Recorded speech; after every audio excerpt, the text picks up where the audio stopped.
So very good evening, all the participants. Today we'll have a look at some of the case studies. Okay. So I hope my screen is visible. Is it visible? Yes, sir. Okay.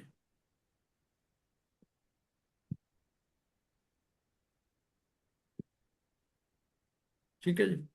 तो मैंने क्या किया, इसको सारे को combine कर दिया है। जितनी भी केस स्टडीज थी ना, काफी सारी केस स्टडीज थी, तो सब जगह स्कैटर्ड थी, मैंने इसको कंबाइन कर दिया है। तो let us have a look.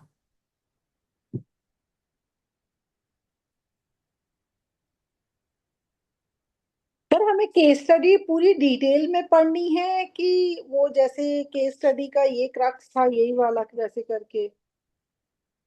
नहीं, पूरी डिटेल में पढ़ लो या जैसे मर्जी पढ़ लो, उसमें कोई ऐसी बात नहीं। मैंने तो पहले दूसरी भी स्टडी शेयर कर रखी है आपसे।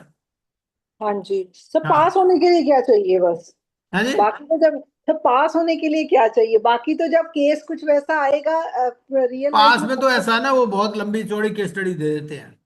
अब अगर वो उसको क्लास में करेंगे तो फिर तो बहुत टाइम लग जाएगा। होता हम्म। क्या है कि कुछ उसमें काम की बातें होती है, कुछ बेकार की बातें होती है। ओके। हाँ। तो हमें तो क्या है, यहाँ पर इश्यूज डिस्कस करने हैं बेसिकली, है ना। तो ओके। अगर हम इश्यू डिस्कस कर लेते हैं तो फिर कोई दिक्कत वाली बात नहीं है। Okay sir. तो काजल किरण जी, एक बार पढ़िए जरा आप। Yes, sir. Good evening, sir. हाँ, गुड इवनिंग, गुड इवनिंग। हाँ जी। Yeah, XYZ Limited, registered office Noida, Corporation Office Delhi, defaulted on a rupees 95 lakh PNB loan plus 15 lakh interest. Adjudicating authority admitted petition on 7/8/2021. Coal supplier operational creditor rupees 20 lakh per pre CIRP stopped supply. Erstwhile director Mr. D filed rupees 10 lakh financial creditor claim admitted but not included in COC. Creditor Mr. X filed rupees 15 lakh claim on 25/11/2021. तो ये facts है basic. ये case study exam में भी आ चुकी है। तो क्या इश्यूज है इसमें? जुरिस्डिक्शन, कहां पर फाइल होगी पिटिशन?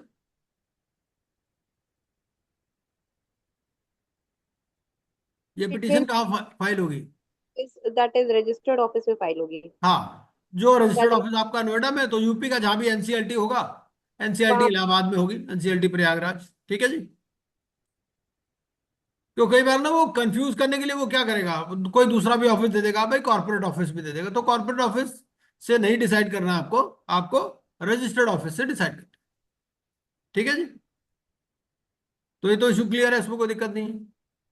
अच्छा, इसमें अब आप देखिए कि बेसिक लोन अमाउंट कितना है, 95 लाख प्लस 15 लाख इंटरेस्ट है। तो अब आप ये देखिए कि ये जो है, ये एप्लीकेशन एडमिट होनी चाहिए या नहीं होनी चाहिए? नहीं चाहिए सर, बिकॉज ये ऐड करके होगा अमाउंट प्लस हाँ। इंटरेस्ट। हाँ, तो ऐड करके, ये कहां पर लिखा हुआ है कि ऐड करना है हमारे को, कुछ आइडिया है? सेक्शन में। आपको डेट की डेफिनेशन में मिल जाएगा, हाँ यस सर, डेफिनेशन में है। है ना। Yes sir. आप सेक्शन 5 सब सेक्शन 8 भी देख सकते हैं। Financial debt means a debt along with interest. ठीक है जी। ऑपरेशनल में इसको नहीं कंसिडर करते इंटरेस्ट पोर्शन को। हाँ, बिल्कुल बिल्कुल बिल्कुल, ऑपरेशनल में नहीं कर सकते। Right, very correct. बिल्कुल ठीक है। ठीक है जी। सर, एक क्वेश्चन है यहाँ हाँ। पे, जो 1 CR का होगा वो इंडिविजुअल 1 CR देखना पड़ेगा, हर किसी का डिफॉल्ट 1 CR होना चाहिए? नहीं, देखिए ऐसा है, सेक्शन 7 क्या बोलता है? सेक्शन 7 बोलता है कि financial creditors can file the application jointly. मान लीजिए 4 फाइनेंशियल क्रेडिटर है, ठीक है, चारों का 25-25 लाख है। अगर हम्म। चारों ज्वाइन कर ले, ज्वाइंट एप्लीकेशन लगा दे, तो एडमिट हो जाएगी, 1 करोड़ हो गया। हम्म। बट हाँ, लेकिन इसके केस में लेकिन इंडिविजुअल ऑपरेशनल दोनों। क्रेडिटर में सिंगल चाहिए। Operational creditor joint application file नहीं कर सकते, लेकिन ओके। फाइनेंशियल क्रेडिटर कर सकते। और फिर अलग अलग टाइप के फाइनेंशियल क्रेडिटर होते हैं, आपको तो मालूम ही है, होम बायर्स अलग हम्म। होते हैं। अब होम बायर्स के यस लिए सर। फिर अलग अलग थ्रेशोल्ड है ना। Yes sir. हाँ। तो उस तरह से आपको डिटरमिन करना। ठीक है जी। ये हो गया। तो आपको डिफॉल्ट क्या है? ये default of principal plus interest. ठीक है। कोल सप्लायर ने क्या किया? कोल सप्लायर ने कहा भैया देखो ऐसा है, मेरा पैसा पहले दो, नहीं तो मैं सप्लाई नहीं करूंगा। तो इसके बारे में क्या कहना है आपको? सर ये ऐसा नहीं बोल सकता है, क्योंकि जो एडमिशन डेट से पहले का उसको क्लेम कर सकता है, बाकी जो उसको कंटिन्यूअस में उसको पैसा उसको हाँ। अगर उसको दे देता है तो उसको करना तो ये पड़ेगा बात कहाँ कंटिन्यूस। लिखी गई है? ये बात कहीं लिखी भी तो होगी ना, सेक्शन 14 में लिखा है ये बात। हाँ सर, सेक्शन 14 में है सर, तो सेक्शन मोरेटोरियम। 14 का अगर आप देखो section 2A, section 14 sub section 2A क्या बोलता है? वेयर द IRP और RP इन द केस में भी कंसीडर सप्लाई ऑफ गुड्स और सर्विसेज क्रिटिकल। ठीक है। तो अगर आरपी कहता है भाई ये क्रिटिकल गुड्स है, तो he can not stop the supply provided current dues are paid. अगर मान लो आरपी बोलता है भाई करंट ड्यूज भी मैं नहीं दूंगा, तो फिर वो सप्लाई रोक सकता है। ठीक है जी। मतलब जो टोटल क्लेम होता है उसको दो पार्ट्स में बांट देते हैं। एक प्री CIRP पीरियड का, उसके लिए आपको क्लेम फाइल करना है। ठीक है। और जो पोस्ट CIRP है, वो उसकी पेमेंट करंटली देनी पड़ेगी, because it will be considered as going concern cost. वो आपका CIRP कॉस्ट के अंदर इंक्लूड हो जाएगा। ठीक है जी। क्लियर है ये बात? यस। Yes sir. अच्छा, एक इसमें ना डायरेक्टर था कोई, erstwhile director mister D, filed 10 lakh rupees FC claim. ठीक है, वो फाइनेंशियल क्रेडिटर है, उसने अपना क्लेम फाइल किया। आरपी ने उसको एडमिट तो कर लिया, लेकिन COC में नहीं डाला। तो क्या सही है आरपी? सर इसका तो कॉर्पोरेट डेटर अलग वाले में जाता ना सेक्शन नहीं, हाँ वो तो CIRP admitted but not included in. Sir related party में आ गया ना डेफिनेशन। नहीं देखो, वर्ड क्या लिखा है? अर्स्ट वाइल डायरेक्टर, मतलब पहले कभी डायरेक्टर था वो, आज नहीं है। Okay okay. मान लीजिए सर एक आदमी 5 साल पहले डायरेक्टर था, 2 साल पहले, आपको ये कब देखना है? डायरेक्टर कब देखना है? जो आपको इंसॉल्वेंसी करंट। का डेट पर देखना है, उससे पहले तो देखना नहीं है। हम्म। है कि नहीं? मान लीजिए एक डायरेक्टर था कंपनी में कभी, अब वो बाद में रिजाइन कर दिया, तो ऐसा थोड़ी कि उसको आप COC में नहीं लोगे।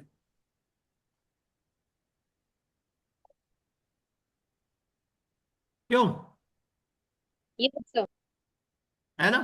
तो erstwhile director is not a related party, admitted FC claim entitles him to COC member, मतलब COC का मेंबर उसको बनाना पड़ेगा। ठीक है। तो he is not a related party once he has demitted office. एक बार ऑफिस छोड़ दिया फिर थोड़ी कोई रिलेटेड पार्टी रहा हो। As an admitted FC Mister D had right to participate in COC। ठीक है जी। अगला इशू क्या आया इसमें? एक मिस्टर एक्स है, उसका क्लेम इन्होंने रिजेक्ट कर दिया। अभी क्लेम के बारे में देखिए कि आपका पिटीशन कब एडमिट हो रहा है? 7 अगस्त 2021 को। ठीक है। और इसने क्लेम फाइल किया है 25 नवंबर 2021 को। इसका मतलब ये कि 90 डेज के बाद में क्लेम सबमिट किया है इसने, यही हुआ ना भाई? 3 महीने तो हो ही गए ना, 7 अगस्त से 25 नवंबर तक। 90 डेज तो सामने ही नजर आ रहे हैं, 3 महीने से ज्यादा हो गए। तो क्वेश्चन इसमें यह है कि if a claim is admitted after 90 days then what will happen. Question यहां पर ये है, and there is a specific regulation which says so. वो क्या कहता है रिगार्डिंग क्लेम्स? अब तो पढ़ लिया पूरे रामायण डेज तक कर सकता है सर, है। 105 डेज तक कर सकता है। हाँ, एक बार ये प्रोविजन थोड़ा सा पढ़ लेते हैं, क्या बोलता है ये सबसे पहली डेट होती है 14 डेज की। ठीक है। पब्लिक अनाउंसमेंट हुआ, 14 डेज में आपको क्लेम सबमिट करना। अगर 14 डेज का आपका टाइमलाइन खत्म हो गया तो 90 डेज 90 डेज। अब 90 डेज वाला भी खत्म हो गया इसमें टाइमलाइन, तो फिर क्या होगा? Up to the expression of interest. नहीं वो ठीक है, फिर 7 days बिफोर 7 days तक फिर। हाँ, लेकिन 90 डेज के बाद में क्या रीजन देने हैं या नहीं देने हैं? यस सर, अप्रोप्रिएट रीजन होना चाहिए। हाँ, लिखा है। नहीं, हम ऐसे सोच नहीं सकते कुछ भी, हमें बुक से देखना है। नहीं सर, बुक का ही बता रही हूँ कि हमने आपने पढ़ाया है। हाँ, रेगुलेशन 12 बोलता है, रेगुलेशन 12 में 12(1) provided further that the creditor shall provide reasons for delay in submitting the claim beyond the period of 90 days from the insolvency commencement date. ठीक है, तो इसको क्या है कि रीजन सबमिट करने हैं। इसी में हम चेंज कर सकते हैं इसको, विदाउट असाइनिंग एनी रीजंस। ठीक है, इसको थोड़ा, तो इसमें एडजुडिकेटिंग अथॉरिटी की अप्रूवल की जरूरत तो नहीं होगी? ना ना ना ना, नहीं, but did not furnish any reasons for delay. ठीक है, डिस्पाइट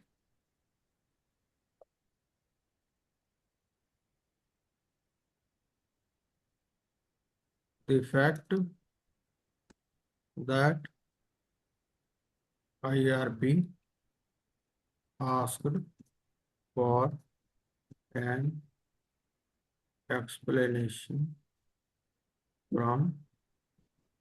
ठीक है जी, ये तो इसने कोई इसमें रीजन नहीं दिए। सीओसी इसमें सीओसी में का वो कॉन्स्टिट्यूशन चेंज हो जाएगा, इसमें इनको इंक्लूड करना पड़ेगा। हाँ, ऐसा ऐसा है ना कि क्लेम तो कभी भी आ सकता है। लास्ट डेट क्या है इसमें? लास्ट डेट भी लिखी हुई है।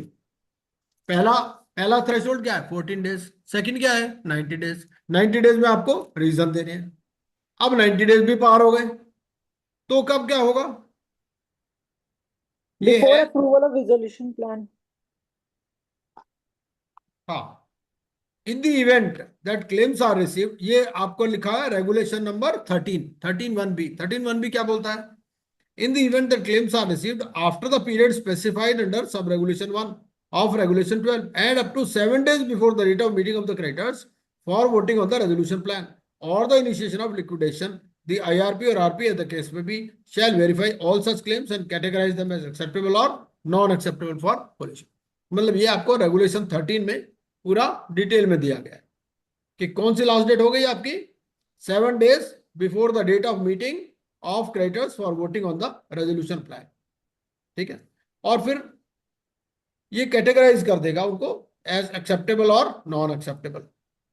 अगर नॉन एक्सेप्टेबल है तो रिजेक्ट ही हो जाएंगे, और अगर एक्सेप्टेबल है तो क्या होगा? अब वो कमेटी के सामने रख देगा। ठीक है, फॉर इट्स रिकमेंडेशंस। और फिर he shall submit such claims before the adjudicating authority for condonation of delay and adjudication wherever। तो ये पूरा प्रोसीजर है इसका। ठीक है, चलिए,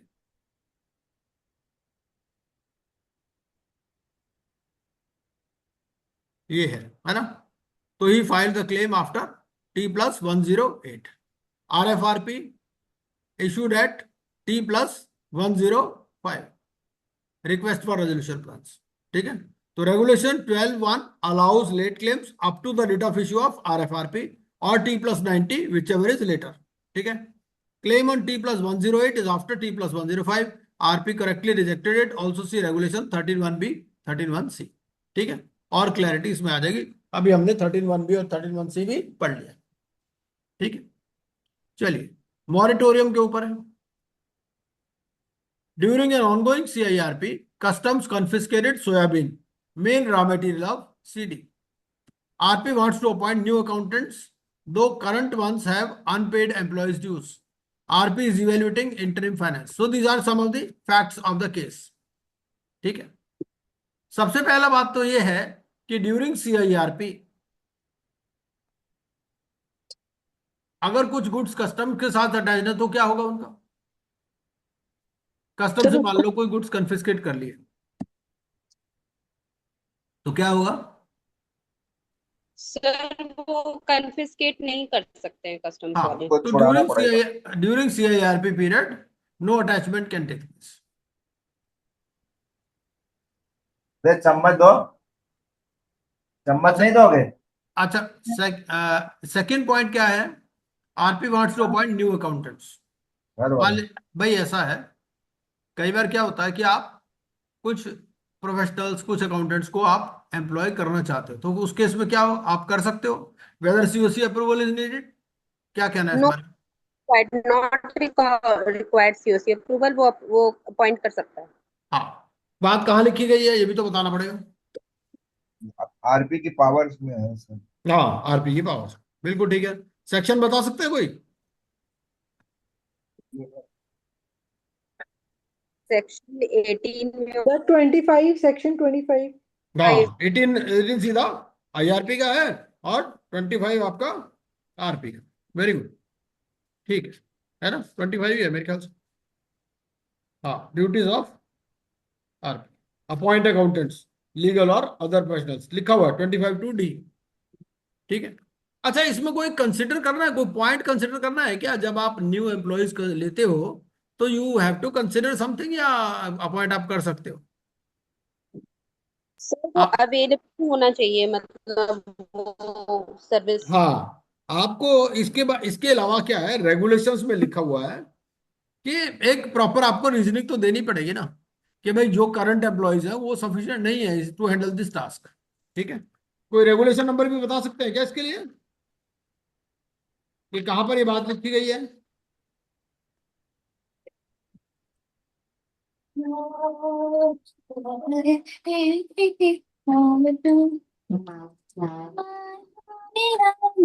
क्लास करनी है।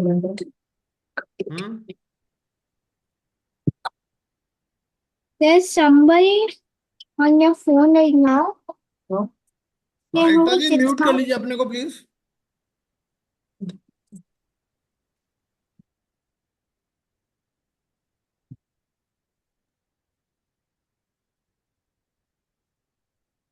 अपॉइंटमेंट ऑफ प्रोफेशनल्स, आपका रेगुलेशन नंबर 27 है। तो 27 में लिखा है, क्या लिखता है?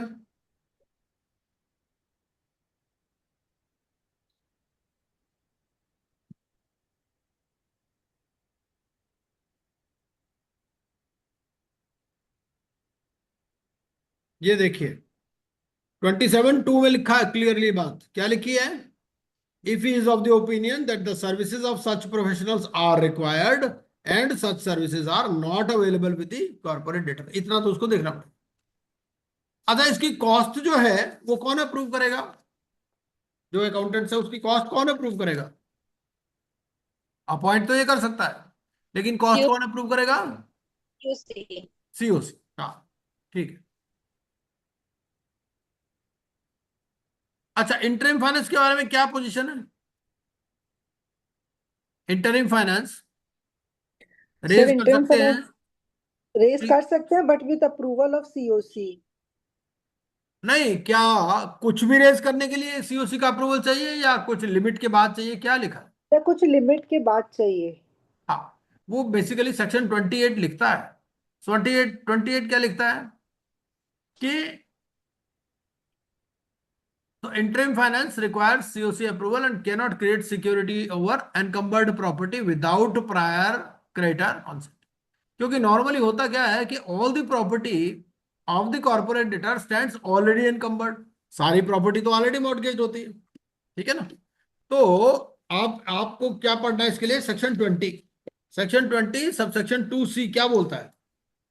सेक्शन 20 सबसेक्शन 2C ये बोलता है, ये, to raise interim finance provided that no security interest shall be created over any encumbered property of the corporate debtor without the prior consent of the creditors whose debt is secured over such encumbered property। देखो, दो situation हो सकती है। पहली, कि कोई आपके पास unencumbered property है, वहां तो कोई इश्यू नहीं है, आप एनकम्बर करोगे प्रॉपर्टी को और इंटर फाइनेंस रेज कर लोगे। मान लीजिए सारी ही प्रॉपर्टी आपकी ऑलरेडी मॉर्गेज है, तो आपको क्या है कि आपको प्रायर कंसेंट लेनी है। ठीक है, किनसे? Whose debt is secured over such encumbered. लेकिन इसमें एक प्रोवाइजो है, क्या क्या लिखता है? Provided that no prior consent of the creditor shall be required where the value of such property is not less than the amount equivalent to twice the amount of the. ठीक है। इसके अलावा section 28 में भी कुछ लिखा हुआ है। सेक्शन 28 में क्या लिखा है? सेक्शन 28 क्या बोलता है? सेक्शन 28 अगर आप पढ़ोगे तो उसमें कहा कहता है ये 28(1) ए और ए में क्या कहता है? Raise any interim finance in excess of the amount as may be decided by the committee of creditors in their meeting. मतलब सीओसी क्या डिसाइड करती है? सीओसी कहती है कि भैया ठीक है, एक पर्टिकुलर अमाउंट तक आप रेज कर लो, उससे ऊपर हमसे पूछ लेना। और सेकंड बी भी क्या बोलता है? Create any security interest over the assets of the corporate data. ठीक है।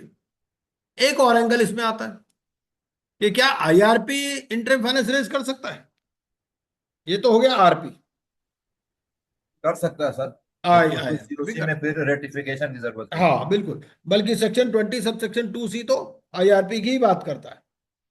ठीक है, तो ये वाला पॉइंट क्लियर है। एक और बात लास्ट, ये जो इंटरिम फाइनेंस होगा इसकी पेमेंट की प्रायोरिटी क्या होगी? इसकी पेमेंट की प्रायोरिटी कहां पर आ जाएगी? Last point. Sir first. हाँ, क्योंकि क्या है भाई, पहले डूबी हुई कंपनी है, उसको ये इंटरिम फाइनेंस दे रहा है बंदा, है ना? तो इस ये it will B part of insolvency resolution process cost. अब ये और बता दीजिए कहाँ लिखा है इंसॉल्वेंसी रेजोल्यूशन प्रोसेस कॉस्ट का पार्ट बनेगा ये? 53 फर्स्ट में ही होगा, 53A में होगा। नहीं, 53 तक जाने की, 53 तो लिक्विडेशन में पहुंच गए, अभी तो सीआईआर पे चल रही है। 53 पे नहीं जाना है अपने को, ये ध्यान रखिए। आपके ठीक। सेक्शन कहाँ तक है? 32A तक है बस। ओके। 32A से आगे कर दिया तो गलत हो गया सीआईआरपी में। तो 32A तक ही चलता है सीआईआरपी, 33 से तो लिक्विडेशन शुरू हो जाता है। मैं तो सीआईआरपी की पीरियड की बात कर रहा हूँ। Sir insolvency resolution process cost में आएगा, रेगुलेशंस में। रेगुलेशन में भी नहीं है ये, मेरे ख्याल से ये सेक्शन में ही होगा। सेक्शन 5 में मिल जाएगा आपको ये। सेक्शन 5 में आप इंसॉल्वेंसी रेजोल्यूशन प्रोसेस कॉस्ट की डेफिनेशन पढ़ लो। सेक्शन 5 सब सेक्शन 13 क्या बोलता है? The amount of any interim finance and the cost incurred in raising such finance. ठीक है, तो सेक्शन 5 सब सेक्शन 13। ठीक है, क्लियर है? तो यहां पर ये भी मैं लिख देता हूं कि सी ऑल्सो सेक्शन 5 सब सेक्शन 13। क्योंकि जब भी आप एक कॉन्सेप्ट पढ़ो उसके सारे एंगल देख लो साथ के साथ, उससे क्या होगा? रिवीजन भी हो जाएगा आपका और फिर भूलेगा भी नहीं। ठीक है जी, तो इंटरिम फाइनेंस वाला पॉइंट क्लियर हो गया, यस सर। है ना? चलिए नेक्स्ट पॉइंट देखते हैं। Eligibility of resolution applicant connected person. अब ये शेयर होल्डिंग के ऊपर है, ये आप देख लीजिएगा अपने आप के स्टडी, इसका वीडियो रिकॉर्डिंग भी आपको मिल जाएगी। बेसिकली क्या है कि एसोसिएट होल्डिंग कंपनी कॉन्सेप्ट क्या है? कुछ होती हैं जिसमें 50% या मोर देन 50% है, तो वो तो हो जाती है आपकी होल्डिंग और सब्सिडी। एसोसिएट में 20% का क्राइटेरिया, और अगर लेस देन 20% है तो ना वो एसोसिएट है ना वो होल्डिंग और सब्सिडरी कंपनी। ठीक है,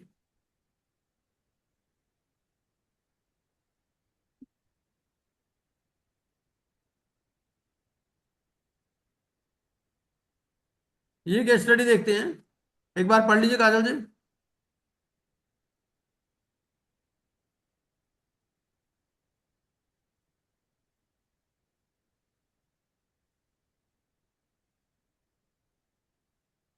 एमवीएस कुमार जी आप पढ़ लीजिए।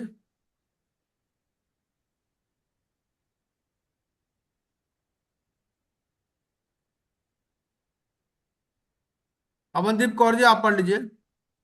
हाँ। Hmm. Zameen Educom limited consortium loan, PNB loan 100 crore, SBI loan 200 crore, Canara 200 crore. Zameen hmm. Educate limited Delhi avail 500 crore from PNB SBI Canara. Zeeshan and company partnership firm of director Jamil Ishtaq Shahnabag stood guarantor. Default on PNB loan. Hmm. PNB wants sufficing. SBI agrees. Canara Bank disagree. RP Dhaiya takes custody. Valuer declined physical visit due to pandemic. First COC, COC remove Dhaiya, new RP Lohia, issue Form G, evaluate 3 resolution plans. तो basic कुछ basic बातें कुछ फिर आगे देखेंगे। सबसे पहली बात तो ये है कि इन केस आप सरफेसी में एक्शन लेना चाहते हो तो सरफेसी में एक्शन लेने के लिए मिनिमम परसेंटेज कितनी है? 60% in case of consortium finance. ठीक है, पीएनबी का 100 है, एसबीआई एग्री कर रही है 200, तो 300 हो गया, 300 आउट ऑफ 500। ठीक है, तो बेसिकली अगर पीएनबी और एसबीआई है, दे कैन टेक एक्शन। ठीक है, अच्छा next point, can all 3 banks file joint petition? तीनों बैंक भी जॉइंट पिटिशन भी फाइल कर सकते हैं क्या? Yes sir, कर सकते हैं। हाँ, जॉइंट में कोई दिक्कत नहीं है। अगर एक बैंक फाइल करना चाहता है तो फिर उसका मिनिमम 1 करोड़ होना चाहिए, और हाँ जी। अदरवाइज जो है जॉइंटली भी फाइल कर सकते हैं। ठीक है, अच्छा आईआरपी का पहला काम क्या होगा? आफ्टर टेकिंग चार्ज क्या करना है उसको? सर फॉर्म देना पड़ता है ना कि जिससे आरपी बने वो, और सीओसी। सर सीओसी अपॉइंट करना वो। Claim invite. हाँ जी, क्या करना पड़ेगा? सबसे पहला काम क्या करना है? पब्लिक क्लेम अनाउंसमेंट इनवाइट करनी करेगा, पब्लिक अनाउंसमेंट कर दे, है ना? Claim invite. इमीडिएटली करनी है, मैक्सिमम विद इन 3 डेज है ना? इमीडिएट रेगुलेशन में लिखा है immediately means within 3 days, और आपका सेक्शन में लिखा है immediately has to take the, he has to give the public announcement immediately. Section 13 होगा मेरे ख्याल से। इसी बहाने क्या है, सेक्शन भी दोबारा पलट लो तो सही रहता है। सेक्शन 13 क्या बोलता है? ये declare a moratorium, cause a public announcement of the initiation of CIRP and call for submission of claims under section 15। ठीक है जी, the public announcement refer to in clause B of subsection 1 shall be made immediately after the appointment of the IRP. 13(2) में ये लिखा है। और फिर regulation में क्या लिखा है? रेगुलेशन में लिखा है कि immediately means not later than 3 days. ठीक है, और अगर 3 डेज पार हो गए तो फिर क्या होगा? ऐसा भी तो हो सकता है ना कि भाई आपके 3 डेज से ज्यादा हो गए, तो क्या करोगे आप?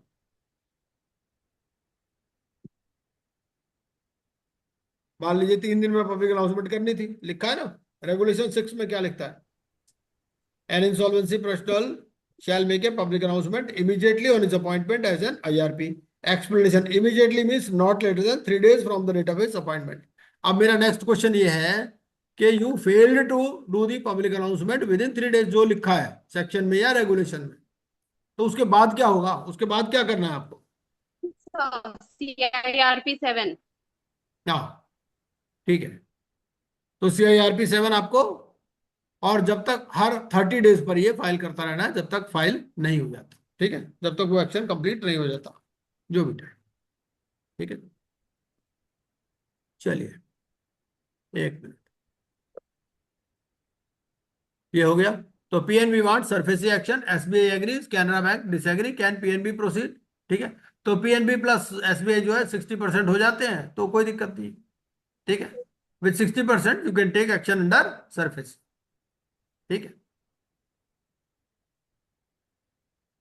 First action of IRP immediately after taking charge आपको पब्लिक अनाउंसमेंट करनी है। ठीक है, सेक्शन 17(1) में लिखा है।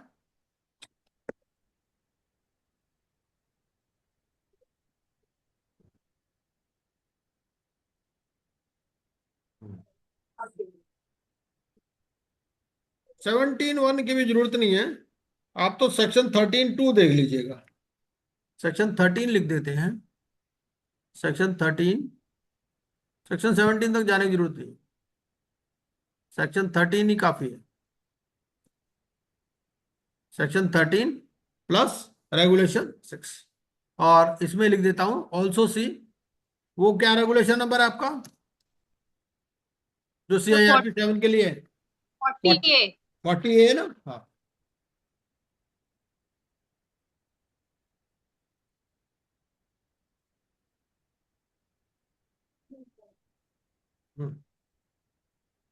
वो है आपका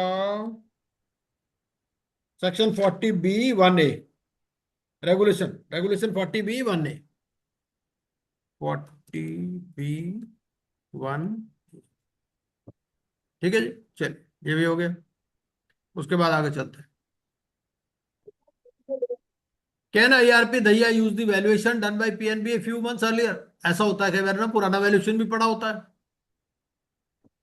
तो अगर मान लीजिए पहले से कोई वैल्यूएशन किया गया है, मान लो एक बैंकर ने पहले वैल्यूएशन करवा रखा है, तो क्या आपको यूज कर सकते हो या नया ही वैल्यूएशन कराना पड़ेगा? तो नया कराना पड़ेगा। हाँ, तो IRB must appoint 2 registered valuers as per regulation number 27।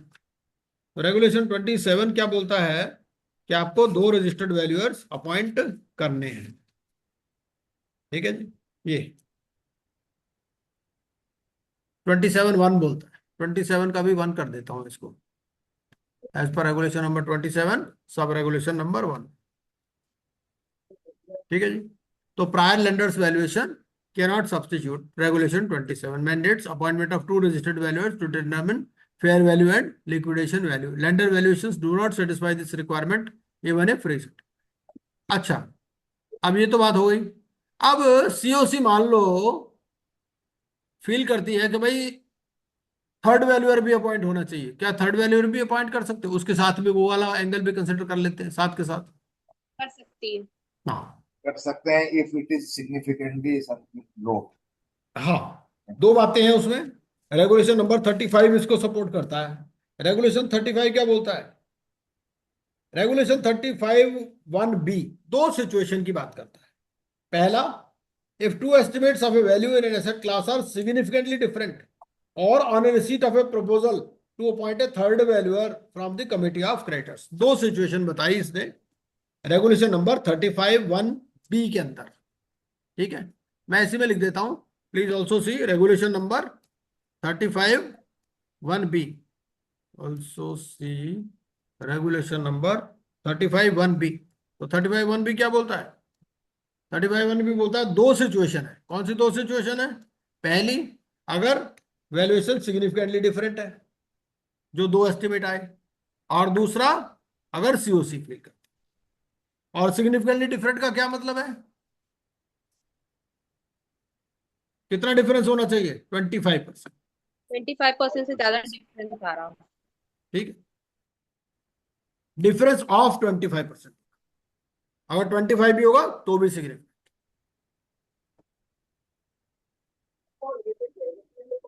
अच्छा, RP Lohia get 3 resolution plans, तो ये कैसे इवेल्युएट करेगा?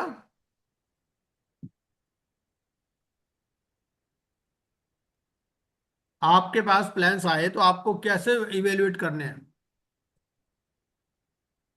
भाई एक तो ये है कि आप सीओसी को डायरेक्टली भेज दो सारे, भाई तुम देखो अपने आप मत हमारो। बट हमें पहले क्या सेक्शन देखना है? सेक्शन 25। सेक्शन 25 क्या बोलता है कि the COC shall fix the criteria. अगर आप सेक्शन 25 देखो तो सेक्शन 25 क्या बोलता है? 25(2)(h), invite prospective resolution applicants who fulfil such criteria. ये ड्यूटीज में आ रहा है। 25(2)(h) अगर आप देखोगे तो 25(2)(h) क्या बोलता है? Invite prospective resolution applicants who fulfill such criteria as may be laid down by him with the approval of COC, having regard to the complexity and scale of operations of the business of the corporator and such other conditions as may be specified by the board, to submit a resolution plan or plans. और आई में क्या बोलता है? Present all resolution plans at the meeting of the committee of creditors. ठीक है, तो 25(2)(h) भी लिख देता हूं और आई भी लिख देता हूं। एच भी देखना है आप। ठीक है, 25(2)(i), अब ठीक है। उसके बाद में आपको सेक्शन 30 सब सेक्शन 3 भी देखना है। सेक्शन 30 क्या बोलता है? सेक्शन 30 सब सेक्शन 3 क्या बोलता है?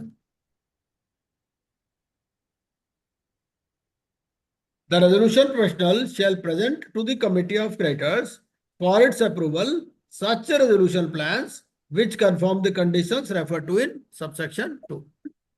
ठीक है, उसके बाद में आपका रेगुलेशन नंबर है, रेगुलेशन 39(2) क्या बोलता है? 39(2) बोलता है ए resolution plan shell provide the terms of the plan and it's implementation schedule, the management and control of the business of the corporate data during its term and adequate means for supervising its implementation. Provide for the manner in which PUFE transactions and the manner in which proceeds shall be distributed. तो ये सारी के सारी resolution plan के अंदर होनी चाहिए। ठीक है, तो RP evaluates the plan strictly as per the evaluation matrix approved by the COC. All compliant plans are then presented simultaneously for COC voting. RP has no discretion to filter further. ठीक है, next point देखते हैं withdrawal of application के ऊपर। Withdrawal of, ये भी case study आ चुकी है एग्जाम में। देखो मैंने बेसिक बेसिक थोड़े से फैक्ट्स किए हैं ताकि हम ज्यादा कवरेज कर सकें, है ना। अगर पूरी पूरी डिटेल में केस स्टडी पढ़ेंगे, बात फैक्ट्स सारे वही हैं जो डिटेल में दे रखे हैं हमने केस स्टडीज में, फैक्ट्स वही हैं सारे, लेकिन हम बेसिकली मेन इश्यूज इसमें डिस्कस करते हैं। एक बार पढ़िए काजल जी। Yes, sir. हाँ, Application under Section 9 admitted against ABC Limited. Pre-COC settlement reached. हाँ, Form FA submitted to IRP. Mr. Smart on 12/10/2021. Smart filed 12A application on 18/10/2021 but continued CIRP, constituted COC's 19 subclause 2 application, 6 COC meetings, valuations. IRPC incurred rupees 80 lakh. Adjudicating authority on 35/2022 allowed withdrawal, disallowed substantial IRPC, passed adverse remarks against Smart. अब इसमें होता क्या है, basically अगर आपकी withdrawal application लग गई है तो उसके बाद में आपको फिर उतनी फोर्स पे नहीं चलना है। जैसे मान लो आपने एक ऑटो हायर किया, ठीक है, आपने ऑटो वाले को बोला भाई देखो ऐसा है, थोड़ी देर वेट करो, मैं जो है अपने घर से कुछ सामान लाना भूल गई, तो अब वो ऑटो वाला क्या करेगा, है ना। वो ऐसा तो नहीं ना कि ऑटो को चलाता ही रहेगा। इसमें क्या हो रहा है बेसिकली, जब आपका सेटलमेंट हो गया, फॉर्म एफए भी सबमिट हो गया, ठीक है, तो आप क्या कर रहे हो, आप सीओसी कॉन्स्टिट्यूट कर रहे हो, 19(2) की एप्लीकेशन लगा रहे हो, सीओसी मीटिंग्स कर रहे हो, वैल्यूएशन करवा रहे हो। उतना कराने का जरूरत नहीं क्योंकि पेमेंट हो चुका है ऑलरेडी। समझ रहे हो आप, तो you have to go slow. Basically बात इसके अंदर ये है, बहुत सारी बातें आईबीसी में लिखी भी नहीं हो सकती हैं, तो भी आपको अपनी कॉमन सेंस तो जजमेंट तो लगानी है ना। ऐसा तो नहीं ना कि हर एक बात लिखी, ये बात लिखी नहीं है कि आपको क्या करना है क्या नहीं करना, है ना। तो लेकिन फिर भी इसमें एडजुडिकेटिंग अथॉरिटी ने बोला भाई देखो ऐसा है कि आप इतना अपना मीटर बनाए जा रहे हो, है कि नहीं। कहानी इसमें ये है। तो was Mr. Smart justified in continuing CIRP after filing applications under section 12A? इसमें क्या होता है, अगर आपको समझ में नहीं आ रहा तो आप एडजुडिकेटिंग अथॉरिटी से डायरेक्शन ले लो, ठीक है। एक सिग्नल तो मिल गया ना आपको, when 12A application has been filed, so it signals a potential end to CIRP. Continuing incurring costs, COC meetings, valuations after filing 12A without a direction shows lack of professional judgment. ठीक है, तो IP code of conduct requires proactive professional assessment. What minimum COC approval bye voting share is required, ये तो सबको मालूम ही है 90%. 90%, है ना। तो section 12 explicitly mandates approval of 90% voting share of the COC, the highest threshold under IBC. Regulation 30A sub regulation 5 रीइंफोर्सेस this. तो एक बार रेगुलेशन नंबर चेक कर लेते हैं, रेगुलेशन 30A सब रेगुलेशन 5। एक बात और बता दीजिए, मान लीजिए एक सिंगल क्रेडिटर है, उसके पास ही 90% है, तो क्या हो जाएगा उससे? हो जाएगा सर. तो वोटिंग शेयर पे डिपेंड करेगा हाँ, ना, वोटिंग शेयर 90%। पे डिपेंड करता है। अगर सिंगल के पास भी 90% है तो ओके है, कोई इशू नहीं है ना, आपको वोटिंग शेयर। और फॉर्म ए के साथ में आपको बैंक गारंटी भी देनी है, ठीक है। तो बैंक गारंटी में क्या कवर होता है, आपकी एस्टिमेटेड कॉस्ट, ठीक है, एस्टिमेटेड एक्सपेंसेस इनकर्ड ऑन और by the IRP. Regulation 30A(2)(a), इसमें क्या है कि आप अगर प्री सीओसी विड्रॉल है तो BG covers estimated expenses under regulation 33, ठीक है। इसमें भी दोनों में फर्क है कि एक तो यह है कि भाई सीओसी कॉन्स्टिट्यूट नहीं हुई, तो सीओसी कॉन्स्टिट्यूट अगर नहीं हुई तो उसके लिए रेगुलेशन 33 है, और अगर सीओसी कॉन्स्टिट्यूट हो गई तो फिर रेगुलेशन 31 वो क्लॉजेस दे रखी है, ये वाली क्लॉजेस सारी। एक बार इसको भी जरा चेक कर लेते हैं कि क्या पॉइंट है ये, ताकि क्लैरिटी हो जाए इस, ठीक है। ये हम रेगुलेशन नंबर 33 पर चलते हैं।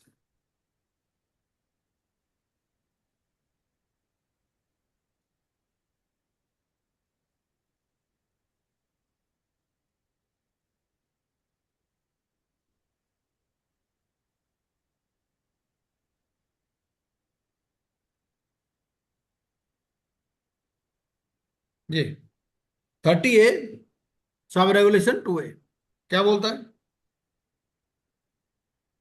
The application under sub-regulation 1 shall be made in Form FA of the Schedule 1 accompanied by a bank guarantee. पहला, towards estimated expenses incurred on or by the IRP for the purposes of Regulation 33 till the date of filing the application under Clause A of sub-regulation 1.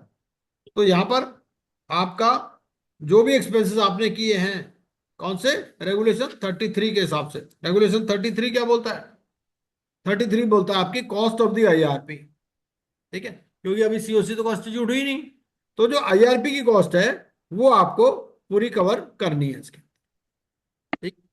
और अगर COC constitute हो गई तो क्या करना है, वो फिर लिखा है आपको clauses AA, AB, C and D of regulation 31 till the date of filing of the application.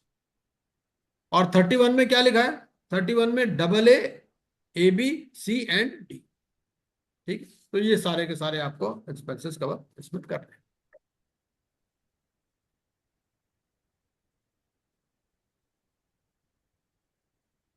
एक ये केस स्टडी देख लेते हैं।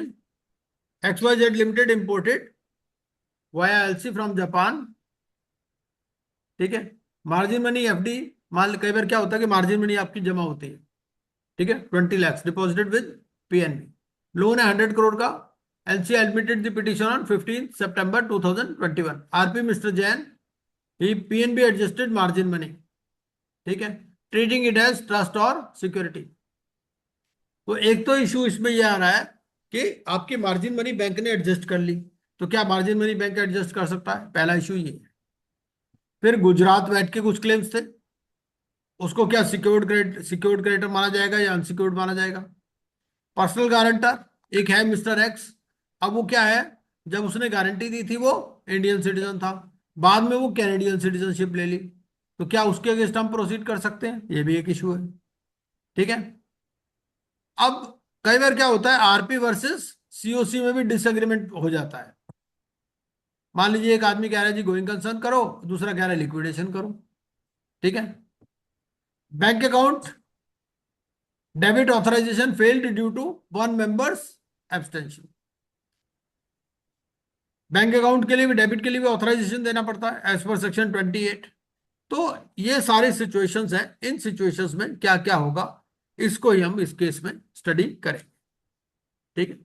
पहला पहला तो ये है कि अगर आपने सेक्शन 7 की एप्लीकेशन लगाई है तो क्या वो मीडिएशन में जा सकती है, द आंसर इज नो, ठीक है। तो IBC is a complete code, adjudicating authority cannot refer it to mediation under Companies Act. तो IBC is a complete code. A cannot refer to mediation under Companies Act. A's jurisdiction under IBC does not allow referral to mediation under Companies Act. Section 442. NCLT upheld this. Such referral is without jurisdiction. ठीक है, तो आप या तो application को accept करो या reject करो, मीडिएशन वाला कोई चांस इसमें नहीं। अच्छा, लेकिन इंडिविजुअल इंसॉल्वेंसी में बताइए, इंडिविजुअल इंसॉल्वेंसी में कुछ ऐसा प्रोविजन है क्या क्या कर सकते हैं इंडिविजुअल इंसॉल्वेंसी में? कुछ है डिफरेंट है या यही है? पार्ट 3 भी तो पढ़ लिया अब आपने, तो पार्ट 3 में आपको क्या इंडिविजुअल लगता में मेरे ख्याल में वो मीडिएशन हो सकती है। है उसमें क्या लिखता है? उसमें आपका सेक्शन 100 में लिखता है ये बात। एक बार हम सेक्शन 100 पढ़ लेते हैं। सेक्शन 100 में क्या लिखता है? सेक्शन 100 में लिखता है ये, सेक्शन 100 सबसेक्शन 2, मैं पार्ट 3 से पढ़ रहा हूं। Where the adjudicating authority admits an application under subsection 2, it may, on the request of the RP, issue instructions for the purpose of conducting negotiations between the debtor and creditors and for arriving at a repayment plan. ठीक है, तो section 100 subsection 2 वहां पर कहता है कि negotiation की possibility. ठीक है, और जब एडमिट करते हैं तो इट में on the request of the RP issue instructions for the purpose of conducting negotiation. ठीक है, चलिए। अच्छा, पीएनबी के पास कुछ मार्जिन मनी पड़ी हुई है, मान लीजिए एलसी जब आप ओपन कराते हो तो वो मार्जिन मनी देते हो, है ना? तो क्या उसको एडजस्ट आप कर सकते हो post moratorium? This is the question.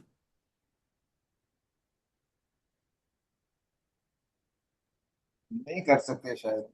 हाँ, तो वो ये कहता है कि margin money has the character of trust और security for the LC beneficiary, it is not an asset of CD. LC margin money is held in trust for the beneficiary, it is not part of the CD's assets. LC facility crystallizes on the happening of a future event. Moratorium under section 14 does not bar appropriation of trust money. Rainbow paper principles applies. अच्छा, Gujarat VAT authorities, whether they can be treated as secured creditor. इसके लिए आपको ना section 30 subsection 30 देखना पड़ेगा। Section 3 subsection 30। Section 3 subsection 30 क्या बोलता है? ये बोलता है कि secured creditor means is creditor in favour of whom security interest is created. तो सेक्शन, अब आपको इतने तो समझ में आया नहीं, अब आपको 31 भी देखना पड़ेगा। ठीक है, तो सेक्शन 3 सबसेक्शन 30, एंड आपको सेक्शन 3 सबसेक्शन 31 भी देखना पड़ेगा। Also C section 3 subsection 31। 31 30 में क्या बोला? 30 में तो बोला भाई सिक्योर्ड क्रेडिटर कौन है? A creditor in favour of whom security interest is created. अब नेक्स्ट क्वेश्चन हो गया कि सिक्योरिटी इंटरेस्ट क्या है? Security interest means right, title और इंटरेस्ट और a claim to property created in favor of or provided for a secured creditor by a transaction which secures payment or performance of an obligation, and includes mortgage, charge, hypothecation, assignment and encumbrance or any other agreement or arrangement securing payment or performance of any obligation of any person, provided that security interest shall not include a performance guarantee। अब इस case में क्या कहा गया rainbow papers में? ये कहा कि भाई security interest can be created by operation of law also. ठीक है, मेन बात इसमें ये थी, क्योंकि गुजरात वैट एक्ट में क्या लिखा हुआ है? गुजरात वैट एक्ट में लिखा है कि अगर कोई वैट डीलर पेमेंट नहीं करता है, ठीक है, तो जो वैट अथॉरिटीज है उनका फर्स्ट चार्ज हो जाएगा किस पर? उस डीलर की प्रॉपर्टी, उस डीलर के एसेट्स। ठीक है, तो Gujarat VAT act statutory charge provision, तो by virtue of section 3 subsection 30 read with section 3 subsection 31 plus Gujarat VAT act statutory charge provision. ठीक है, तो Gujarat VAT act creates a statutory charge.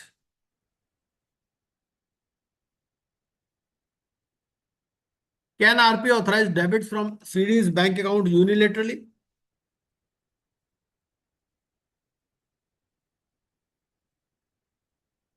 No sir. Basically क्या है कि आपको इसको सेक्शन 28 के साथ देखना है। सेक्शन 28(1) ये क्या बोलता है? सेक्शन 28, देखो वैसे उसको राइट तो है, लेकिन सीओसी से देखना ही पड़ेगा ना। 28(1) क्या बोलता है? Give instructions.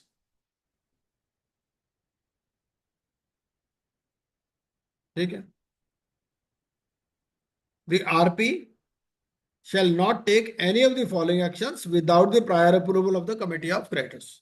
28(1) में बोलता है, तो without prior approval of COC, he cannot give instructions to financial institutions maintaining accounts of the corporate debtor for a debit transaction from any such accounts in excess of the amount as may be decided by the committee of creditors in their meeting. मतलब COC अपनी meeting में decide करती है कि भैया ऐसा है कि इतने अमाउंट तक आप खुद ऑथराइज कर सकते हो, और beyond that amount you have to take our prior approval. ये बोलता है 28(1).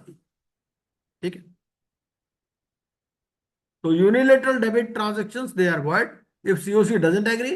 RP may approach adjudicating authority for transactions.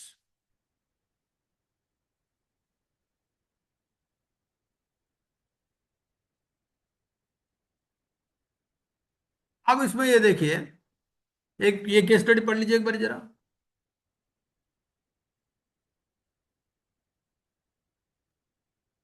Yes, sir. XYZ Limited project 5 towers, 100 flats each, थोड़ा ना added to आपकी वॉइस 25 ब्रेक हो रही lakhs. है Axis madam. Bank owned added Kajal ji, आपकी वॉइस वॉइस ब्रेक हो रही, कोई और पढ़ लो। Can I read? Yes yes yes please, Ms Kumar ji please read.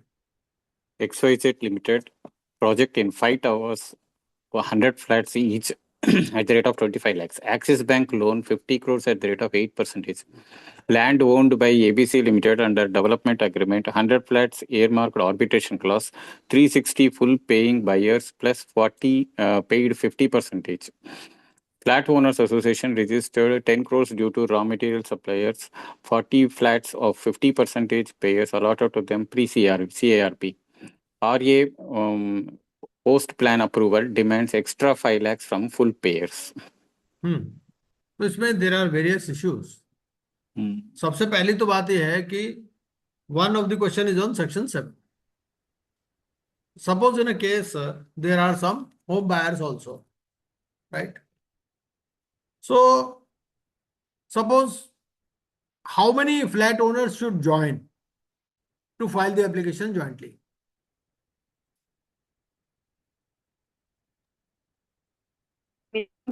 Sir, 100 allotting. हाँ, 100 और 10% ऑफ जो भी Total, 400 हाँ। allottees, ठीक है, total. Which ever is less. Yes. ये आपका सेकंड प्रोवाइजो है। तो section 7 subsection 1, allottees must file jointly with not less than 100 or 10% of the allottees under the same real estate project whichever is less। ठीक है, तो minimum कितने हो जाएंगे आपके 40। अच्छा, लैंड ओनर का क्या स्टेटस होता है? लैंड ओनर जो है, क्या वो फाइनेंशियल क्रेडिटर है, ऑपरेशनल क्रेडिटर, क्या है वो? ऑपरेशनल क्रेडिटर है। इसमें नोएडा अथॉरिटी का भी केस है, बहुत सारे केसेस हैं जिसमें जो लैंड ओनर है उसको ऑपरेशनल क्रेडिटर माना गया है। ठीक है,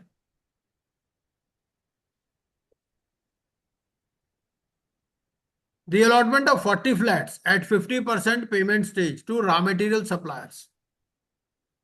भाई कई बार क्या होता है, मान लीजिए रॉ मटेरियल की सप्लाईज आपकी पेंडिंग है, आप उसको क्या कहते हो? आप कहते हो भाई फ्लैट ले लो, पैसे तो है नहीं हमारे पास। तो ये भी ट्रांजैक्शन जो है ना, अब आपने क्या किया, उसका कैरेक्टर चेंज कर दिया। सेक्शन 43 क्या बोलता है?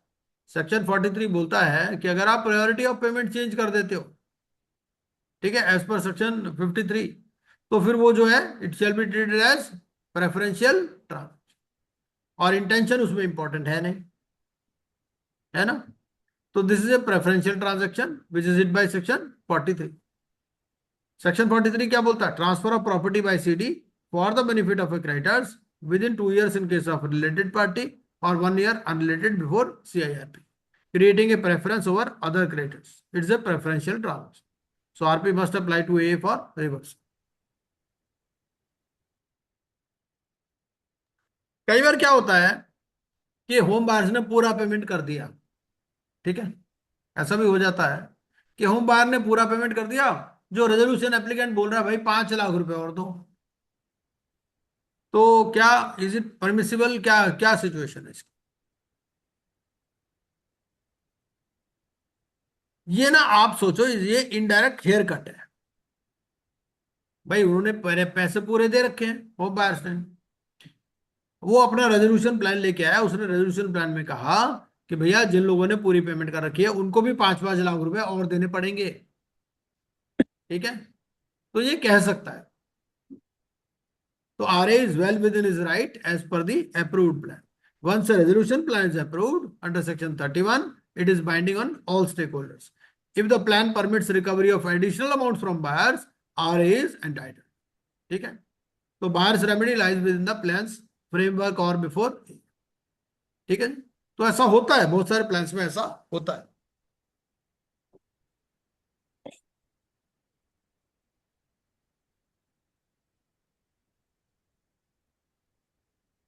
ये तो होल्डिंग सब्सिडरी आप देख लीजिएगा, इसमें खास बात नहीं है। This also you can see.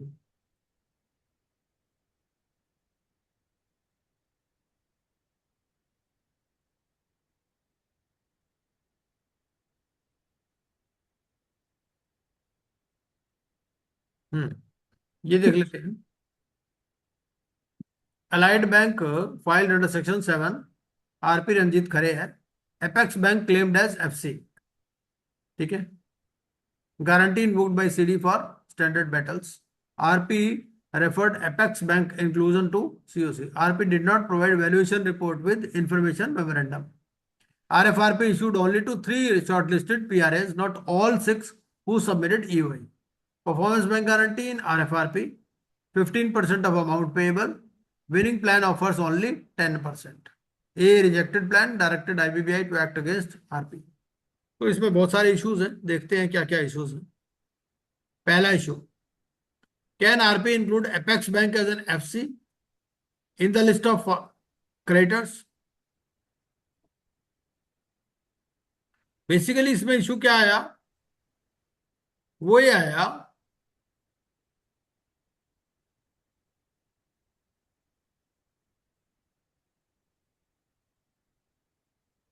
कि मान लीजिए बैंक के लिए गारंटी दे रखी है, ठीक है, और वो गारंटी इन्वोक हो गई, तो अब वो बंदा क्या है, basically he steps to the shoes of the creditor. तो guarantee invoked by apex bank constitute से फाइनेंशियल डेट, क्योंकि आपका काउंटर इंडेमनिटी ऑब्लिगेशन है। इसका आंसर आपको कहां मिलेगा, आपको आंसर मिलेगा सेक्शन 5 में। Section 5 subsection 8। जब सेक्शन 5 सबसेक्शन 8 आप पढ़ते हो तो वहां पर क्या है, वहां पर फाइनेंशियल डेट की डेफिनेशन दे रखी है। तो डेफिनेशन क्या कहती है, ये डेफिनेशन आपकी है यहां पर 58I। 58I क्या बोलता है, amount of any liability in respect of any of the guarantee or indemnity for any of the items referred to in sub clauses A to H of this clause। ठीक है, तो basically आप कोई भी, मान लीजिए आपने गारंटी दे रखी है या काउंटर इंडेमनिटी ऑब्लिगेशन दे रखा है और उसके लिए आप गारंटी दे देते हो, तो आप भी, वो भी फाइनेंशियल डेट के अंदर आएगा। ठीक है, तो amount of any liability in respect of any guarantee और indemnity for any of the items in A to H, वो सारे A to H कहां दे रखे हैं, सेक्शन 58। तो दैट कॉन्स्टिट्यूट्स फाइनेंशियल डेट। तो invoked guarantee claim by apex bank, so RP must include as FC।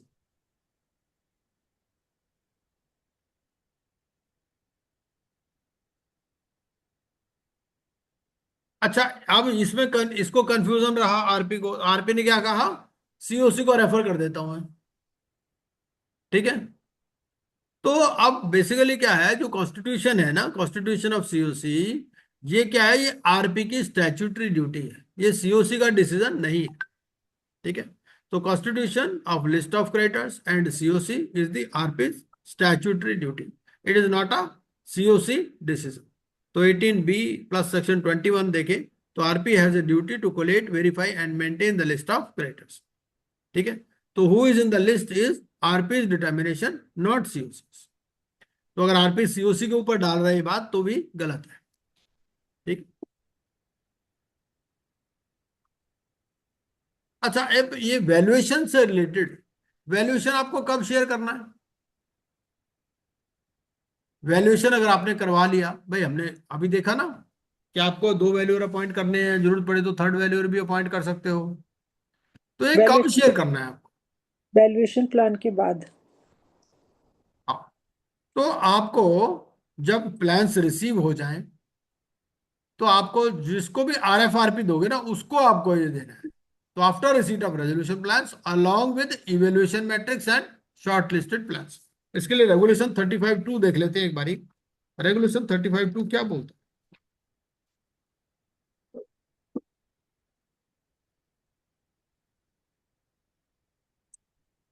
है? Regulation 35(2) बोलता है after the receipt of resolution plans in accordance with the code and these regulations, the resolution personnel shall provide the fair value, the liquidation value, and valuation reports to every member of the COC in electronic form on receiving an undertaking from their members to the effect that such member shall maintain confidentiality of the fair value, the liquidation value, and valuation reports, and shall not use the information contained in the valuation reports to cause an undue gain or undue loss to itself or any other person, and comply with the requirements under subsection 2 of section 20। ठीक है, तो जब सारे plans receive हो जाएं, ठीक है, तो रेजोल्यूशन प्रोफेशनल क्या इनको दे देगा? फेयर वैल्यू और लिक्विडेशन वैल्यू और valuation report to every member of the COC after getting an undertaking. और 29(2) में क्या लिखा है? 29(2) भी देख लेते हैं एक बारी। सेक्शन 29(2) क्या बोलता है?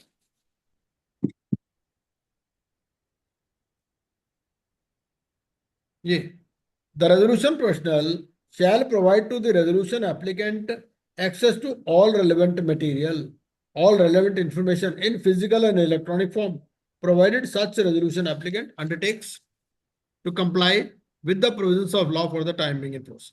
अच्छा, एक बात और बता दीजिए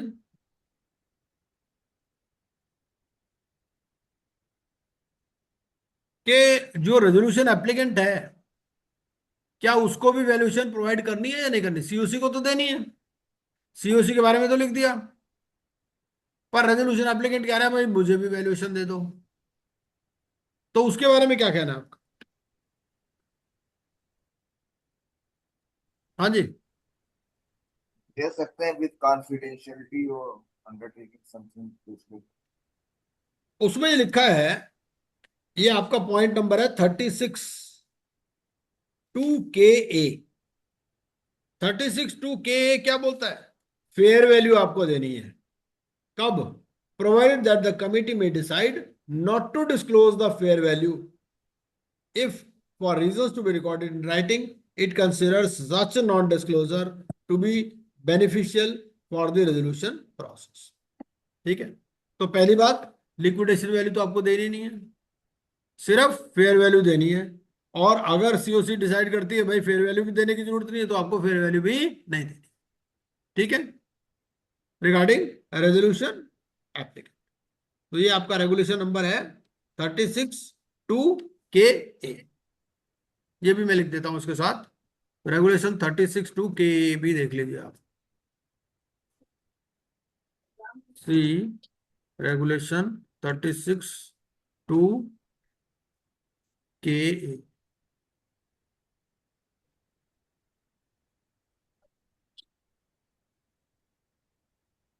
for providing fair value and liquidation value. बस खाली फेयर वैल्यू लिख दो, फेयर वैल्यू टू RA, बस। ठीक है, बाकी रेगुलेशन नंबर तो लिख ही दिया, वहां से क्लियर हो जाएगा। चलिए, ठीक है, बात है क्लियर है, तो दोनों बातें पूछ सकता है। COC मेंबर्स को तो आप दे सकते हो, उसमें कोई दिक्कत नहीं है, लेकिन जो RA है वो इंफॉर्मेशन मेमोरेंडम का पार्ट हो सकता है, फेयर वैल्यू आप डिस्क्लोज कर सकते हैं उसमें, लेकिन अगर COC कहती है भाई फेयर वैल्यू भी देने की जरूरत नहीं तो वो भी नहीं देनी है। ठीक है, चलिए। अच्छा, is RP right in issuing RFRP only to 3 shortlisted PRAs?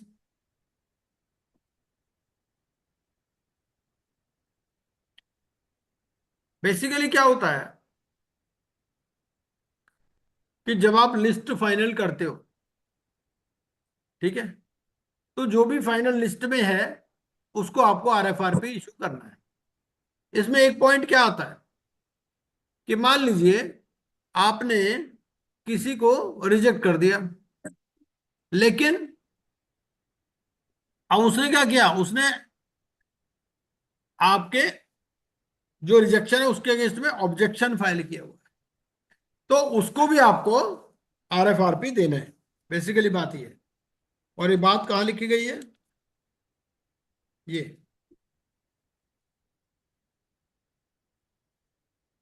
Request for resolution plans.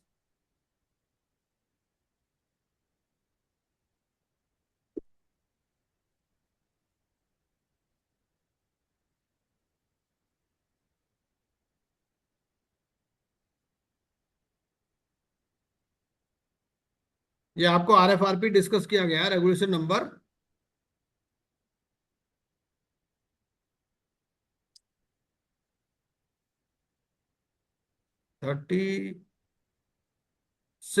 36 ए में।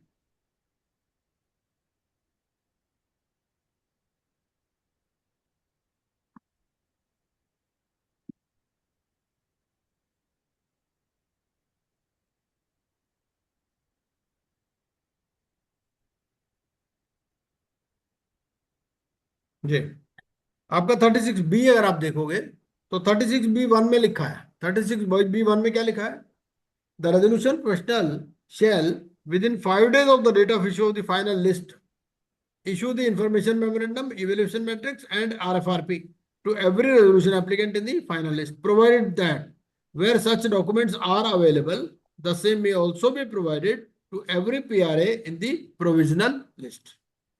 ठीक, तो जो प्रोविजनल लिस्ट है उनको भी देना है बेसिकली। और प्रोविजनल लिस्ट में कौन है, जिसपे आपने ऑब्जेक्शन रेज किया, जिसको आपने नहीं किया लेकिन उसने ऑब्जेक्ट किया उसको, वो provisional list.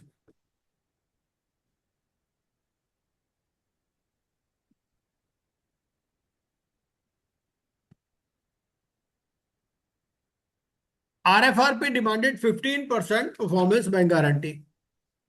Winning plan offers only 10%. Why did A direct IBB action against RP? कई बार क्या होता है कि जब आपका प्लान देते हो, वही प्लान क्या है, प्लान एक किस्म से it's a set of promises, तो उसमें कंडीशन होती है कि आपको परफॉर्मेंस बैंक गारंटी देनी पड़ेगी। भाई आप प्लान दे रहे हो, सबका टाइम वेस्ट हो रहा है, मान लो आप प्लान बाद में इंप्लीमेंट ही ना करो, एंड आपने कह दिया जी मैं 100 करोड़ इन्फ्यूज करूंगा, आप गायब हो गए, है ना, उसकी क्या गारंटी है। तो उसके लिए आपको परफॉर्मेंस बैंक गारंटी देनी पड़ती है। तो परफॉर्मेंस बैंक गारंटी, पहली बात, ये लिखी बात कहाँ गई है ये देख लेते हैं, ठीक है, ये भी तो पता होना चाहिए ना।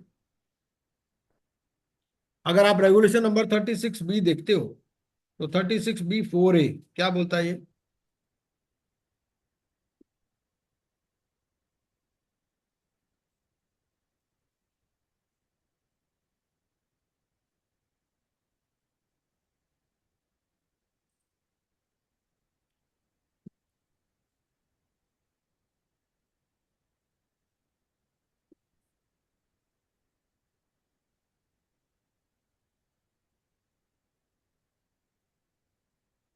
ये 36 बी 4 ए बोलता है ये, the request for resolution plans shall require the RA in case its resolution plan is approved under subsection 4 of section 30 to provide a performance security। ठीक है, मैं 36 बी का 4 ए पढ़ रहा हूं, रेगुलेशन। तो उसको कहते हैं भाई देखो, अगर आपका प्लान अप्रूव हो जाए तो आपको परफॉर्मेंस सिक्योरिटी देनी है, and such performance security shall stand forfeited if the resolution applicant of such plan after its approval by the adjudicating authority fails to implement or contribute to the failure of implementation of that plan in accordance with the terms of the plan and its implementation should। ठीक है, लेकिन अगर कोई association है या group of authorities है तो उसमें ये कंडीशन रिलैक्स भी कर सकते हैं। और फिर परफॉर्मेंस सिक्योरिटी का मतलब भी दिया कि परफॉर्मेंस सिक्योरिटी का मतलब क्या है। Basically it is in the nature of A bank. तो अगर कंडीशन 15% की है और वो 10% दे रहा है, तो आपको क्या है, फिर आपको उस प्लान को एक्सेप्ट नहीं करना। ठीक है, तो any deviation in conditions, for example BG percentage reduce from 15% to 10%, it constitutes a material change. तो आपको क्या करना है, फ्रेश RFRP इशूड करना पड़ेगा to maintain level playing field. RP accepted the deviation without reinviting plans, this violated regulation 36B justifying as referral to MPA। ठीक है, एक हमने कल परसों भी एक पढ़ा था, RFRP में लिखा हुआ है कि आपको डिमांड ड्राफ्ट देना है ना, तो आप तो रिफंडेबल डिपॉजिट तो ले सकते हो, है ना। उसने क्या किया, DD के बजाय चेक ले लिया, तो वो भी डिविएशन है। हम्म। ठीक, COC meeting notice voting window and AR instructions. ठीक है, अब आप ये बताओ कि मीटिंग मान लो है 12 फरवरी 2023 को, तो कब तक आपको नोटिस भेजना है? 5 days पहले तक। हाँ, 5 डेज। ठीक है, तो आपका ये रेगुलेशन नंबर 19। ठीक है, और नोटिस के साथ में क्या क्या भेजना है आपको, ये भी बता दो।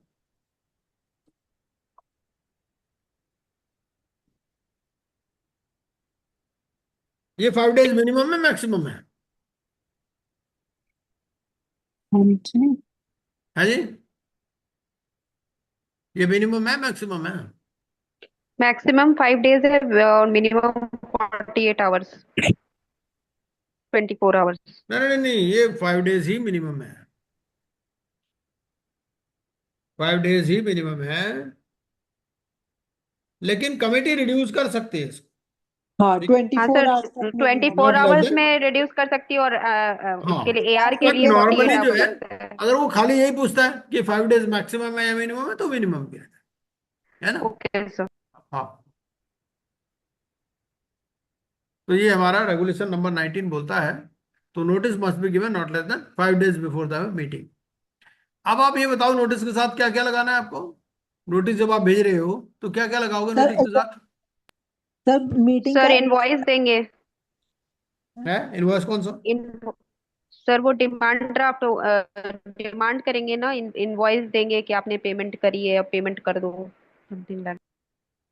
नहीं, वो अरे नहीं नहीं नहीं, ये तो notice of meeting, COC meeting हो रही है मैडम, यहाँ का इनवॉइस आ गया? सॉरी सर मेरे दिमाग में चला था, सॉरी सर। नहीं नहीं नहीं नहीं, मीटिंग जो आप कॉल कर रहे हो, आप COC मेंबर्स को बुला रहे हो, तो उसके साथ में क्या क्या डॉक्यूमेंट्स आपको लगाने हैं, ये क्वेश्चन। सर मीटिंग का okay. Agenda of the meetings, हाँ, notes time of place venue meeting का। Voting time place instruction. Venue. Okay. अगर आप एक बार, अगर आप किसी के पास बुक है तो बुक में से 21 का 3 पढ़ लीजिए, So regulation number 21(3), sub regulation 3। list of matters to be discussed, list of issue on which voting will take place, and हाँ, copy or relevant document relating to those matters and voting items. ये सारी चीजें आपको देनी है।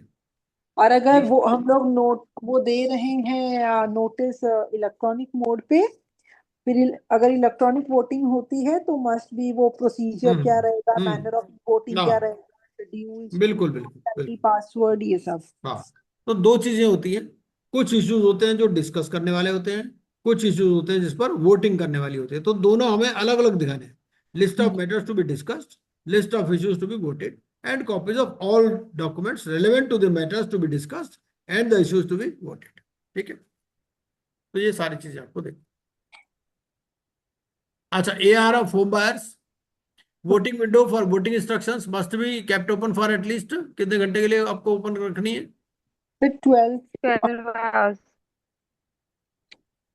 तो इसका एक पूरा प्रोसीजर एक बार बताइए, क्या प्रोसीजर होता है इसमें। जैसे पहला क्वेश्चन, RP जो है नोटिस किसको देगा, AR को देगा या होम बायर्स को देगा? सर सब सारे पार्टिसिपेंट्स को देगा। सर AR को देगा। AR को ही दे रहे हैं सिर्फ, AR जो है वो होम बायर्स को देगा नोटिस। AR को देगा सर, हाँ हाँ, हाँ होम yes. बायर्स को देगा, यस सर। हाँ, क्योंकि वो एक किस्म से पोस्टमैन का काम कर रहा है एआर जो है।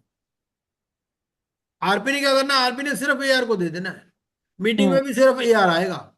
वो एआर उनकी बातें सुन करके आएगा, वो 25A3 में जो लिखा हुआ है ना, कि वो उसको बताएंगे भाई कैसे वोट करना है। मीटिंग में सिर्फ एआर ही आ रहा है। अब वोटिंग विंडो करनी है फॉर वोटिंग इंस्ट्रक्शंस कितने घंटे के लिए खोलनी, मिनिमम 12 आवर्स के। ठीक है। तो रेगुलेशन 25 सब रेगुलेशन 6 बोलता है ये,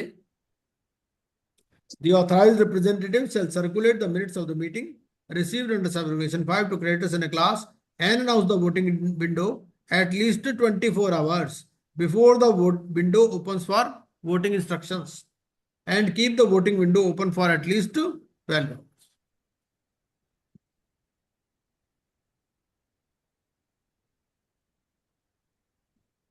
voting by class of creditors, 18 crore ने फेवर में वोट किया, 8 करोड़ ने अगेंस्ट में वोट किया, 6 करोड़ एब्सेंट रहे और 10 करोड़ ने वोट नहीं किया। 6 करोड़ आए तो थे मीटिंग में लेकिन उन्होंने वोट नहीं किया आने के बाद भी, और 10 करोड़ ने तो वोट ही नहीं किया। तो क्या एआर कैसे अपना वोट कास्ट करेगा? मोटा मोटा कैलकुलेशन देखो जरा एक बारी। So more than 50%, 50%, more than 50% will be considered as 100%, and who have cast their vote होगा सर। अगेंस्ट में जिसने वोट किया वो नहीं होगा उसका मीनिंग। हाँ नहीं, तो इसमें आपका डिनोमिनेटर में क्या आएगा? सर डिनोमिनेटर में तो सर टोटल आएगा। Number of person voted, hmm numbers of person voted. नहीं, इसकी यस कैलकुलेशन कैसे होगी ये बता दो ना। कितने बाई कितने आप कैलकुलेट देखो, 18 और 8 26 और 6 32 और 10 42 है टोटल। ठीक है। तो 18 तो ठीक है, 18 ने तो फेवर में वोट किया। 18 ओब्लिक नीचे क्या आएगा डिनोमिनेटर में? बस ये बता दो, सिंपल सी बात है। टोटल आएगा, टोटल अमाउंट आएगा सर। टोटल सर कितना? Present and voting. पार्टिसिपेट जो किया है कितने लोगों ने किया? हाँ तो साहब लिखा तो हुआ है, 4 फिगर लिखी हुई है, बता दीजिए कितने। 18 तो ऊपर आ जाएगा न्यूमिनेटर में, डिनोमिनेटर में क्या आएगा ये बता दीजिए।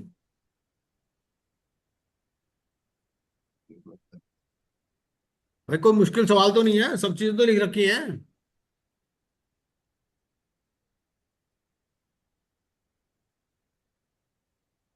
सर 18+8। हाँ बिल्कुल सही है। तो आपको क्या देखना है? 18/26 देखना है। अब 18/26 जो है आपका मोर देन 50% हो गया, बस खत्म। जो एब्सटेन कर गए उसको नहीं आपने कंसिडर करना, जिन्होंने वोट नहीं किया वो भी नहीं कंसिडर। ठीक है। सिर्फ आपको क्या कंसिडर करना है, जो फेवर में या अगेंस्ट में वोट किया वही टोटल है बस। तो डिनोमिनेटर में क्या आएगा आपका?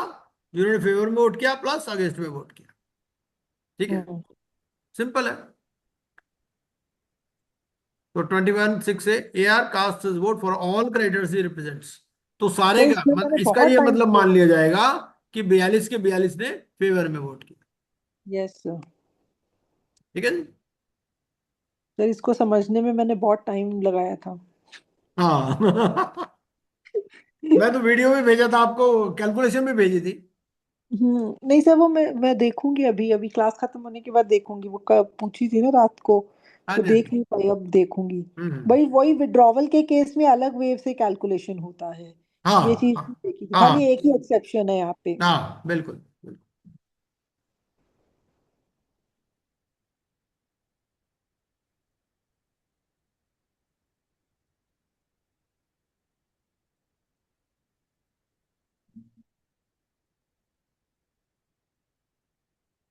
कई बार क्या होता है, क्योंकि आपके पास तो अथॉरिटी है, आप खुद ही फीस विड्रॉ कर लेते हो, आप अप्रूवल ही नहीं लेते, तो क्या सिचुएशन होगी?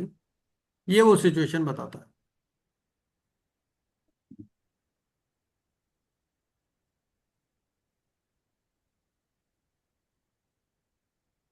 पहले तो ये बताओ लिक्विडेटर फीस कैसे चार्ज करता है? पहले अगर यही पता चल जाए तो बात ही खत्म हो जाएगी, है ना।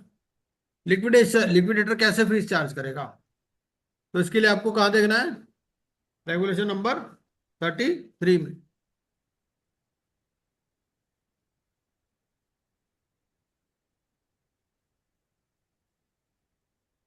भाई देखो ऐसा है,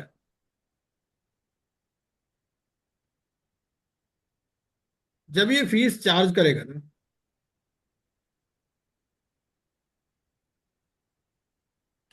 तो पहली बात तो क्या होता है कि सीओसी फिक्स कर देती है लास्ट मीटिंग में।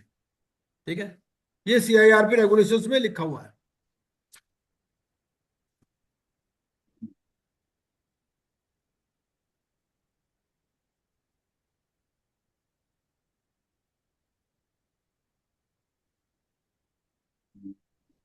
ये 39 में लिखा, एक minute.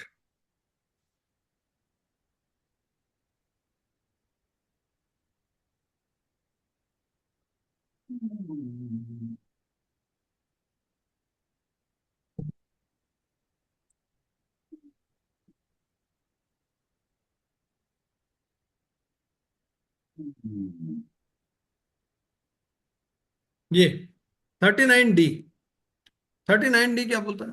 39D of CIRP regulations. ठीक है, तो 39D अगर हम सीआईआरपी रेगुलेशंस का पढ़ें तो वो क्या बोलता है, एक बार पढ़ लेंगे जरा। 39D of CIRP regulations. Can I read? Yes yes yes please. While approving a resolution plan under Section 30 or deciding to liquidate the corporate debtor under Section 33, the committee may, in consultation with the resolution professional, fix the fees payable to the liquidator if the order for liquidation is passed under Section 33. For the period, if any, used for compromise or arrangement under Section 230 of the Companies Act 2013, the period, if any, used for sale under clauses E and F of Regulation 32 of the Insolvency Bankruptcy Board of India, Liquidation Process Regulations 2016, and the balance period of liquidation. So this is Three case. one regulation which is in CIRP regulation, regulation number 39D. D. Now we go to liquidation. ठीक है, अब liquidator में भी कुछ fees के बारे में लिखा है, वो कहाँ लिखा है वो देख लेते हैं। सर रेगुलेशन 4 में है शायद सर। हाँ, तो एक बार एमवीएस कुमार जी ये भी रेगुलेशन पढ़ लीजिए लिक्विडेशन का। अब ये क्या बोलेगा, ये पहले उसको रेफर करेगा सीआईआरपी रेगुलेशंस को जो अभी हमने पढ़ा है ना, 39D पढ़ा ना हमने अभी। तो एक बार please read this regulation also, regulation 4 of liquidation process regulations, MVS Kumar जी।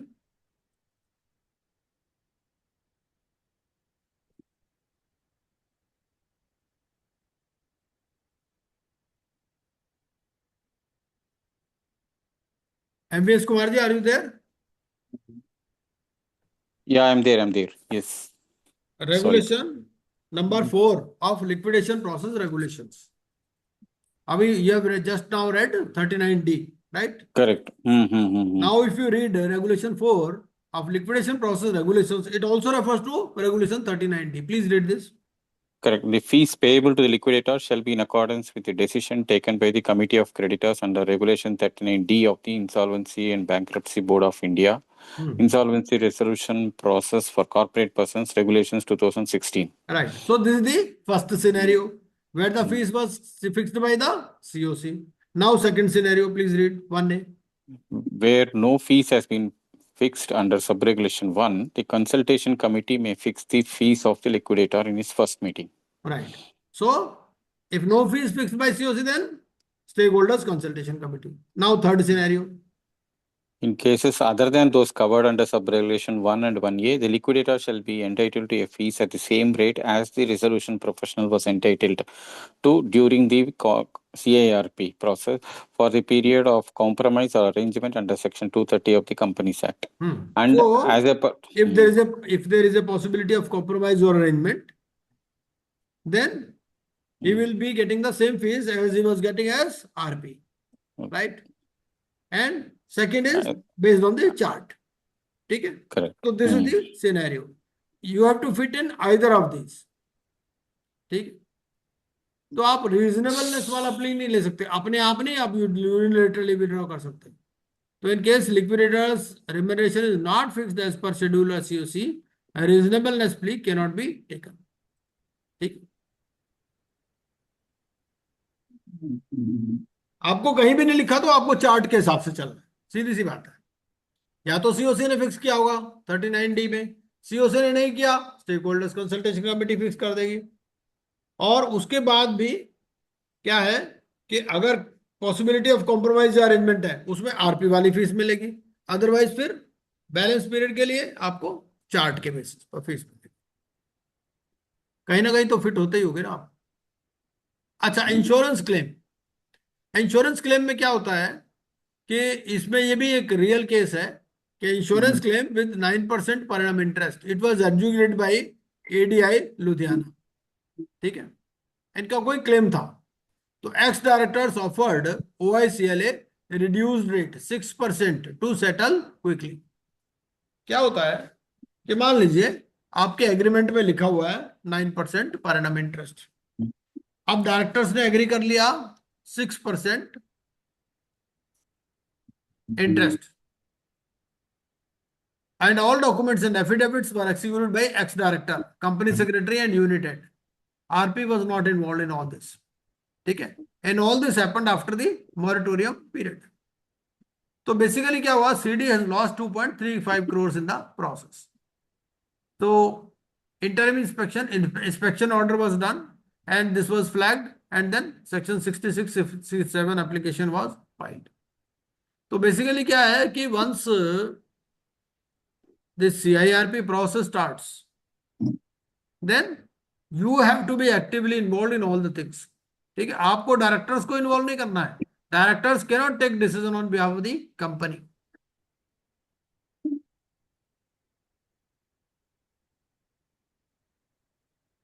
तो what was RP mister Kamlesh की फेलियर? तो he should have been proactive, he should have represented and acted on behalf of the CD with third parties, insurance company. He should not have allowed the ex directors to act. ठीक है, तो section 25(2)(b बोलता है RP's duty includes representing and acting on behalf of the CD with third parties. ठीक है, एक बार 25(2)(b देख लेते हैं क्या बोलता है।